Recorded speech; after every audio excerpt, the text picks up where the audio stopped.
Hola, espero que se encuentren bien. En esta clase vamos a ver específicamente las arterias y las venas. Ya vimos algo de corazón, de lo que es la silueta cardíaca, la estructura cardíaca, donde nosotros vamos a poder ver el corazón en toda su extensión. Siempre analicémoslos contenido y continente, donde el corazón tiene forma de un puño, donde está situado en el centro del tórax. Está recubierto por pleura, una capa externa y una capa interna, que es un espacio, forman un espacio virtual que se vuelve real en el momento que tiene sangre u otro tipo de líquido.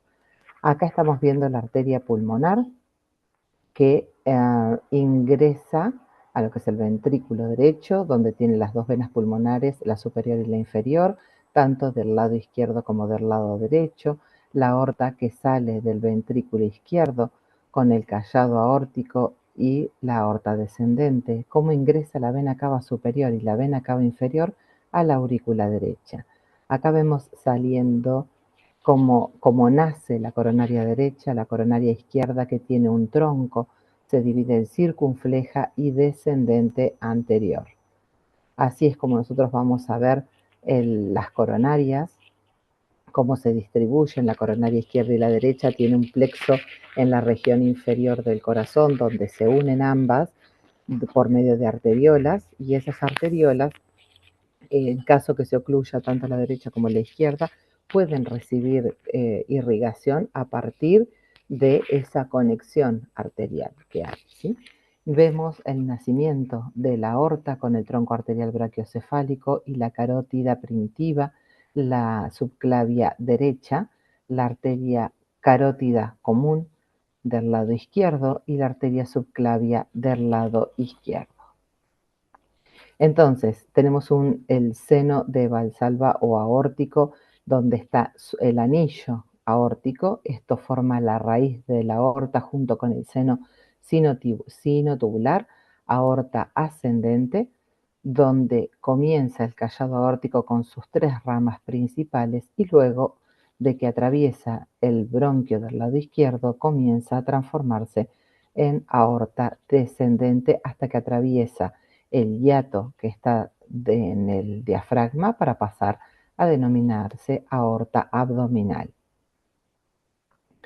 Como les decía, la raíz de la aorta tiene los senos de Valsalva, donde nacen las arterias coronarias. Estas dos arterias nacen del seno de Valsalva, donde tenemos las valvas que son propiamente de la válvula aórtica, donde vemos el callado y cómo comienza a formarse la aorta descendente. Es importante que haya una comunicación, que les decía, en la coronaria derecha y coronaria izquierda, en lo que es la base del corazón por medio de arteriolas, y a su vez se comunican en la región posterior por medio de un anillo arterial que rodea la arteria pulmonar, que se llaman anillo de Biasans. Este anillo de Biasans son las dos arterias conales o del cono que rodean la arteria pulmonar. ¿Por qué son importantes estas arterias del cono? Porque son las arterias que irrigan, estas arterias del cono irrigan el nodo sinusal, que es importante en la electricidad del corazón. Estas arterias del cono irrigan. Esto es un tema importante que debemos conocer. Acá es como vemos ya integrándole el resto de las arterias que son las intercostales, la coronaria derecha, la coronaria izquierda, cómo está distribuido dentro de lo que es la formación del cuerpo. Además de todas estas arterias, tenemos las arterias bronquiales que nacen de la cara anterior de la aorta, van hacia los bronquios. Generalmente cuando se produce una hemoptisis, que es un sangrado por medio de cuando el paciente tiene tos que escupe sangre, esa es la hemoptisis. Y estas arterias bronquiales son las que van a irrigar todas las estructuras hasta la más pequeña dentro de lo que es el pulmón. A su vez, tenemos arterias que nacen laterales a la aorta, donde nacen las intercostales, tanto del lado derecho como del lado izquierdo, que también se unen para suplir la irrigación de la contralateral.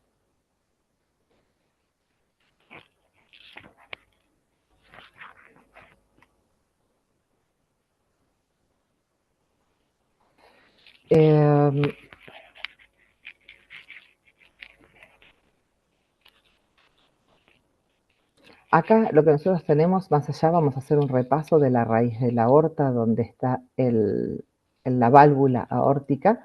Esta parte es la aorta ascendente, el callado aórtico con las tres ramas, aorta descendente y comienza arteria abdominal. 2 centímetros por encima del tronco, del origen del tronco celíaco, comienza a llamarse arteria, ay, no quiere pasar, comienza a llamarse aorta abdominal.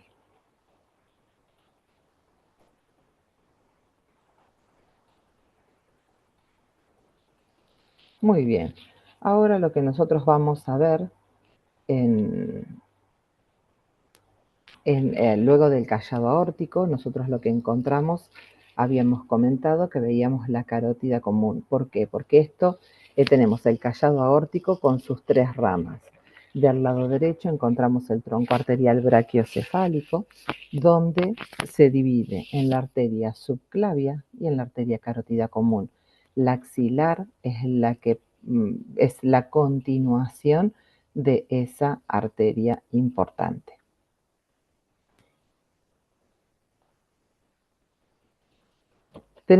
Se divide en la subclavia en 3 o 4 partes, dependiendo del músculo que la atraviesa, ¿sí?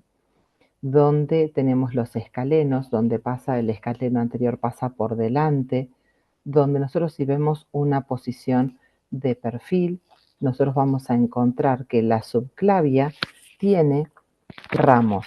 Esta subclavia tiene diferentes ramos que nacen propiamente de esta arteria, como la arteria vertebral. Esta es una posición de perfil, esta región es anterior y esta región es posterior, y nace la vertebral, que nace lateral, pero luego se hace posterior. Y en el sexto agujero transverso de la cervical asciende hacia el cráneo para unirse con la contralateral, unirse ambas y formar la arteria basilar, que van hacia la región posterior del cráneo. Acá tenemos la carótida común y obviamente esta arteria da el tronco tirocervical, donde va a dar un ramo que es la tiroidea inferior, porque la tiroidea superior es rama de la carótida externa, la tiroidea inferior que irriga la región inferior de la tiroides. Tenemos una tiroides media y una tiroidea superior. La tiroidea inferior, rama del tronco tirocervical, la superior de la carótida externa directamente, donde también va a dar ramos, que es la tiroidea inferior, la cervical ascendente, una cervical profunda, la cervical transversa, supraescapular, ¿sí? Y el tronco costo cervical. También les decía que teníamos un músculo escaleno anterior. Fíjense del lado derecho cómo está este tronco tirocervical que va al subescapular, la cervical transversa, cervical ascendente, tiroidea inferior, y tenemos la carótida común, pero la vertebral nace de la subclavia. Entonces, además que viene desde la axilar, luego se divide, se pasa a llamar arteria braquial, que va hacia el brazo. Cuando nombramos el tronco brachiocefálico es porque va ramos que van hacia el brazo y ramos que van hacia el cerebro. Está cubierta y está posterior a lo que es el músculo pectoral. A su vez, la axilar da directamente a ramos que van a ser torácicas externas, y hay una rama principal que es recta, que nace también de lo que es la subclavia, que es la mamaria interna.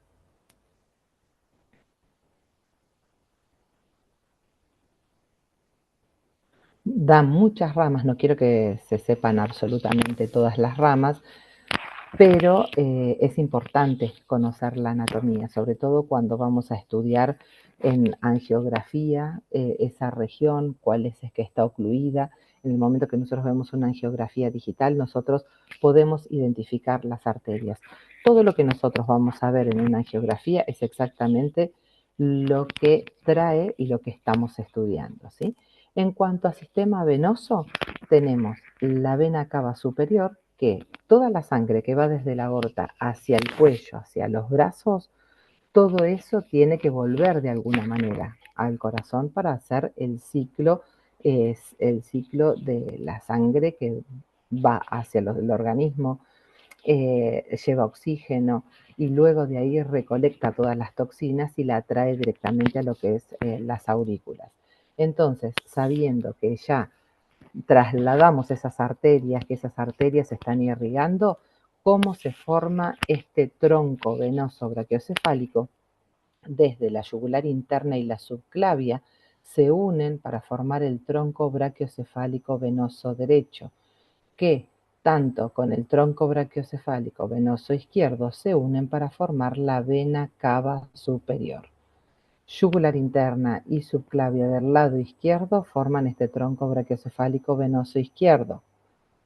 A mí no me gusta llamarlo tanto como tronco brachiocefálico. Esto generalmente suele ser una vena innominada, ¿sí? Pero del lado derecho corresponde a lo mismo que la arteria yugular interna, la subclavia y el tronco brachiocefálico venoso derecho, que estos dos se unen para formar la vena cava superior y desembocar en la aurícula derecha. Tenemos otros ramos que son importantes de la yugular externa. Tenemos una yugular anterior y la yugular interna.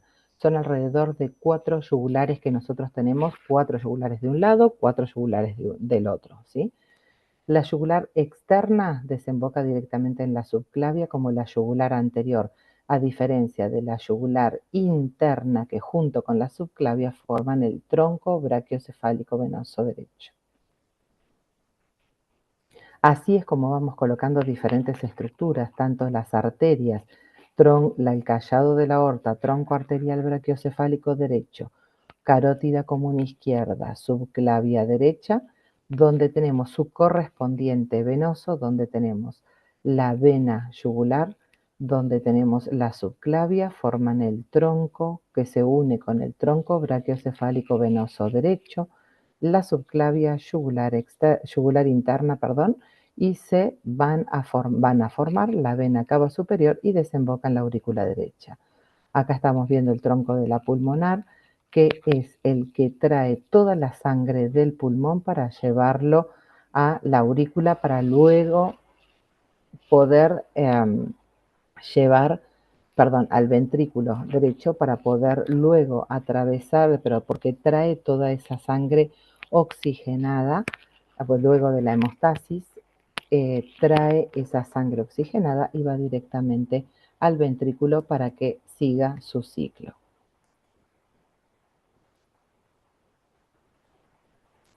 Esta es una vista que es una vista lateral donde vemos el manubrio esternal, el cuerpo del esternón, donde vemos el corazón. Así es como vemos la vena cava superior, como pasa el nervio frénico que atraviesa el abdomen, atraviesa lo que es el diafragma para luego pasar al abdomen. Y fíjense cómo desemboca la vena ácigos mayor, que desemboca en la vena cava superior. Cómo se ve la tráquea y cómo del lado derecho la ácigos cabalga en la tráquea derecha, y del lado izquierdo lo que pasa por encima del bronquio fuente izquierdo es el callado aórtico.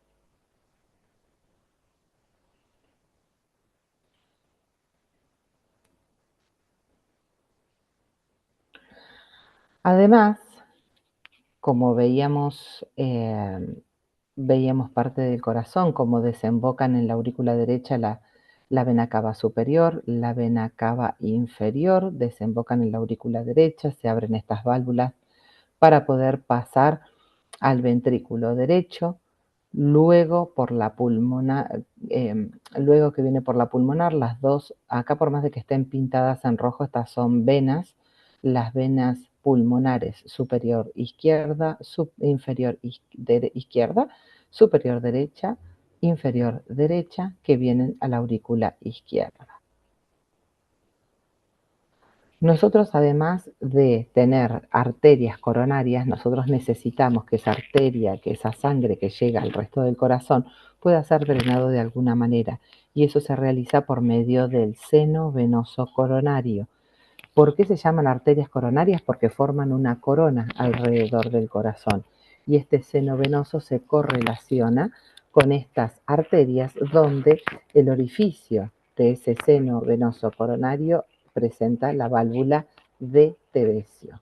Así como vemos, tenemos cada una de las válvulas que tiene su nombre, si es bicúspide, si es la tricúspide o es la válvula aórtica o la válvula pulmonar. Nosotros sabemos que del lado izquierdo tenemos la válvula, las válvulas propias de cada una de la comunicación entre lo que es la aurícula derecha y lo que es ventrículo derecho, aurícula izquierda con el ventrículo izquierdo. Así es como nosotros vemos, y vemos cómo tenemos también venas cardíacas superior, que estas venas forman el seno venoso y luego desembocan en la aurícula derecha por medio de la válvula de Tevesio. Muy bien. Entonces, si ya teníamos todo lo que era el tronco superior, además nosotros vimos cómo se forma la vena cava superior. La vena cava inferior viene recolectando desde los miembros inferiores hacia superior, por detrás del hígado, va a formarse esa vena cava inferior para desembocar en la aurícula derecha y llevar toda la sangre de todos los miembros inferiores, de pelvis, de abdomen, y de todo lo que recibe, tanto de la región anterior, región posterior, todo lo recibe la vena cava inferior.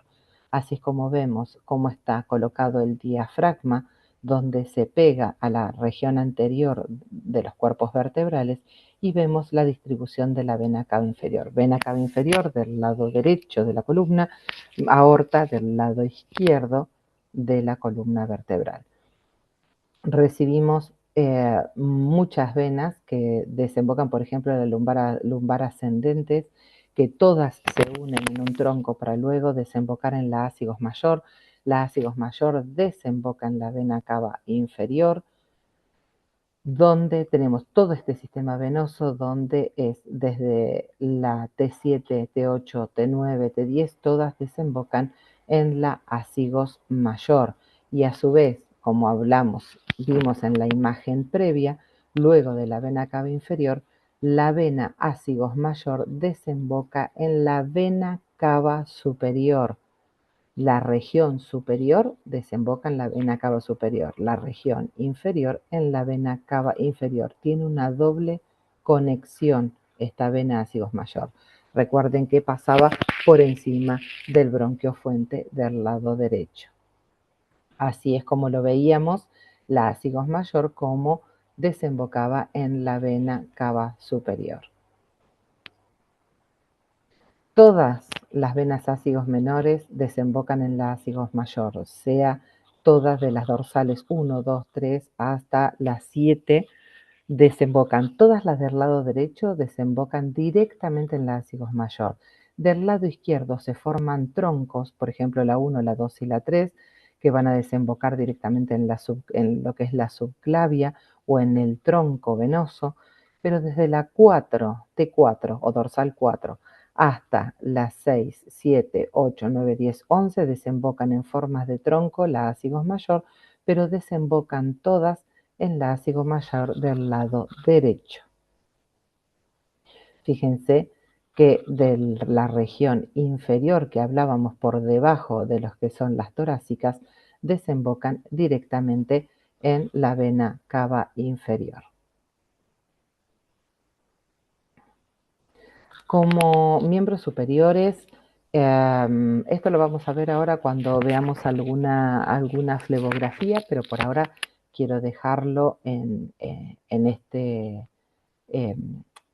Vamos a ver ahora parte de lo que es luego desde el tronco que nosotros recibimos del tronco arterial brachiocefálico, que se forman las carótidas, desde la subclavia nace la arteria vertebral. A partir del sexto agujero transverso de la sexta cervical, asciende del lado derecho, asciende del lado izquierdo para ambas unirse y formar el tronco de la basilar, que va por la región anterior de la protuberancia, por atrás del dorso de la silla turca, donde forman estas arterias que van a irrigar la región posterior, van a irrigar parte de la protuberancia, de la protuberancia el cerebelo, y va a dar sus dos ramas terminales, que son las cerebrales posteriores. Cerebrales posteriores, que son ramas de la basilar, y después tenemos cerebrales posteriores, ramas de la carótida interna, ¿sí? Van a ser la parte del cerebro dividido por el tentorio, donde encontramos por debajo el cerebelo. Ahora nos vamos a ubicar y vamos a ver un poco de estas arterias para luego, cuando ya les suba la charla de lo que es cerebro, también lo vamos a ver más en detalle. Entonces, desde la subclavia nace la vertebral, la carótida común, que las dos formaban el tronco brachiocefálico arterioso, donde se unen las dos vertebrales atrás de la silla turca para formar la arteria basilar que irriga la región posterior del cerebro. Así es como la vemos en una vista posterior, donde tenemos la séptima cervical y asciende por la sexta cervical. La séptima cervical no recibe la arteria vertebral, sino en la sexta. Fíjense, a diferencia de lo que es la carótida común, que va lateral al cuello, fíjense cómo la vertebral va hacia posterior. Así es como suben las dos vertebrales, se forma la basilar en la región anterior de la protuberancia, da ramos que son pontinos o del puente, que van a irrigar toda la protuberancia. Fíjense ahora que pasamos a lo que es la carótida. Esto lo vamos a ver bien en detalle en el momento que veamos cerebro, pero ya para ir metiéndolos en temas, ¿sí? La carótida común se va a dividir a nivel superior del cartílago tiroides, se va a dividir en carótida interna y carótida externa. La carótida externa es la única que tiene ramos externos, es la única que da ramos en el cuello y la cara.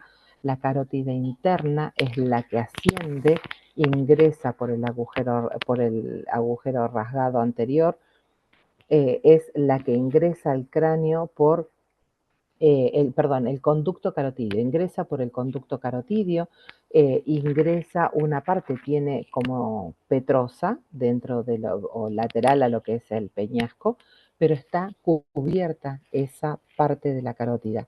La carótida interna asciende al cráneo y dentro del cráneo es donde va a dar sus primeras ramas. La carótida externa es la que va a dar todas las ramas que van a ser para el tegumento, para la piel, para la grasa, para los órganos, para el cuero cabelludo, para que nosotros pueda tener ese folículo piloso, pueda seguir creciendo el cabello, ¿sí? Y la carótida externa va a dar ramos donde, recuerdan que yo les dije tiroidea inferior era el ramo del tronco que estaba inferior, ahora la tiroidea superior la da la carótida externa, da la arteria lingual, da la arteria facial, da la arteria occipital, la auricular posterior, y ahora vamos a ver alguna de las otras ramas. Fíjense cómo esta rama carotidia de la carótida externa es la que da ramas, y miren la carótida interna cómo asciende con su tortuosidad, con sus curvas, pero no da ramas, sino es dentro del cráneo. Carótida externa da ramos en todo lo que es externo, extracraneal. Tiroidea superior, la lingual, la facial, la maxilar interna, temporal superficial, auricular posterior, occipital y la faringia ascendente. Acá es como nosotros vamos a ver cómo asciende la carótida interna. Tiene una porción que es cervical, entra por el agujero directamente, que es el seno carotidio, donde tiene esta porción que es petrosa por dentro del peñasco, lacerum porque ingresa por el agujero rasgado anterior, ingresa al cráneo por el agujero rasgado anterior, donde tiene una porción que es cavernosa, una parte clinoidea, perdón, una parte oftálmica y una parte comunicante, ¿sí? Para lo que sería la comunicante anterior.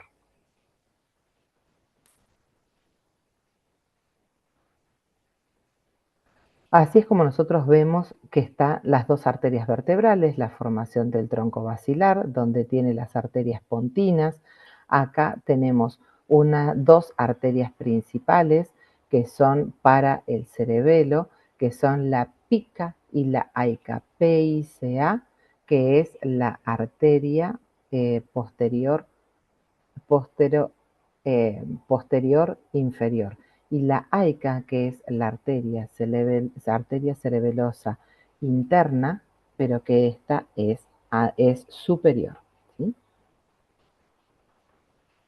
Acá es como estamos viendo, incluso yo les decía que tenía ramos que van a ser las dos cerebrales posteriores, tanto del lado derecho como del lado izquierdo. Acá estamos viendo un parasagital izquierdo por la posición, porque esta es la región anterior y esta es la región posterior, y cómo se va ingresando al cráneo la región, como esta arteria que va a irrigar la región posterior del cráneo, cómo recibimos a a la arteria carótida interna, que luego se divide en cerebral anterior, cerebral media, donde va a dar los diferentes ramos intracraneales, ¿sí?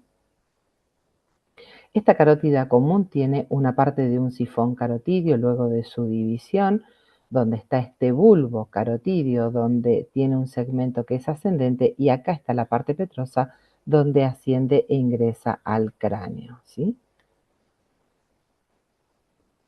Esta cerebral media, cuando nace, se divide, la cerebral anterior va a dar irrigación en en la región anterior del cráneo. Fíjense esta cerebral media cómo se hace más externa, tiene ramos que son internos y tiene ramos que son externos, donde va a dar diferentes ramos como la órbita frontal, la rama prerolándica, la rolándica propiamente dicha, las ramas posteriores, la rama angular, temporal posterior y la rama temporal media y la anterior.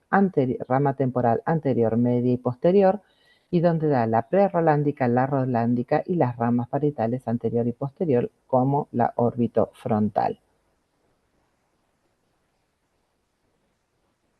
Muy bien.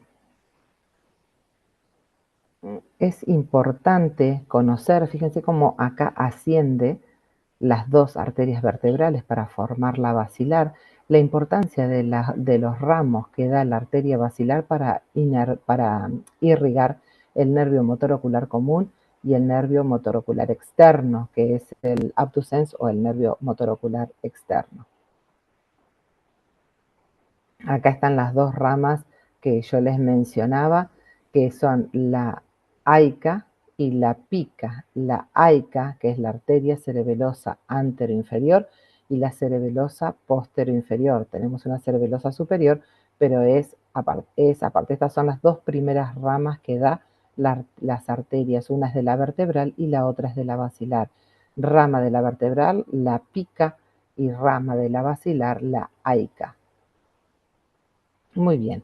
Todo esto que les comento tanto de la irrigación del cerebro en la región anterior o en la región posterior es fundamental para poder conformar esta estructura que es el polígono de Willis, que es una de las partes más importantes de lo que es la irrigación cerebral.